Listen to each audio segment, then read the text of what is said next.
What's going on? My name is Zay and welcome back for the final day of the grade. You made it to day 30 and now I'm going to teach you my exact process of how I take my footage from Final Cut Pro to DaVinci Resolve, color grade it a little bit, and then we're going to show you how to export it. That is my current workflow. I work in 2 programs. The main reason for that is I'm more comfortable with Final Cut for editing, chopping stuff up. I have more effects in there. I know DaVinci has a lot of stuff that I use and I'm slowly working my way through it, but I definitely color grade in DaVinci. It's definitely way better for me. Before, my process was basically taking all the raw clips and putting in DaVinci, color grading that, and then exporting it and then chopping it up in Final Cut. As you know, it takes forever. So now that I've figured out this way, I edit in Final Cut, chop it all up in there, bring it over here. Once I export this file, I take this file and just drop it on top of everything I just color graded, unless it's titles or things like that. Put the titles and stuff above it, and then I mute the clip, and that's your video. And so that's my current workflow. So once you have the raw clip in there, you want to go here, you want to go to timeline and detect scene cut. What that does is automatically cuts up your footage. So when you go to color grade, I'm gonna bring this up so you can see all the different clips. Because I did detect scene cuts, it cut up the footage when there's different cuts in the footage. And you can go back and make sure these cuts are correct and things like that. But usually it gets it right.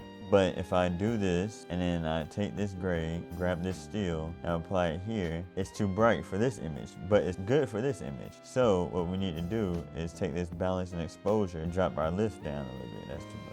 Because this program has the ability to detect scene cuts, you don't have to apply your grade to the whole clip that you just edited. You can cut it up again in DaVinci, and then you can go to each specific clip and color grade it the way you want. It might not be the most efficient. Like I said, if I learned more DaVinci, then I probably could work a little bit faster. But that is my current workflow. Thank y'all for tuning in for day 30 of the grade. If you've been along this journey this whole time, thank you for being a part of it. I am releasing a power grade that I've been using. Also, will release this power grade, if it's not already out already, that you can download and you can work with. The first time I've ever done something like this, so thank y'all for being along in this journey. I'll probably do it again when I have something to say, because I don't want to just throw stuff out there. It's been a pleasure. Deuces.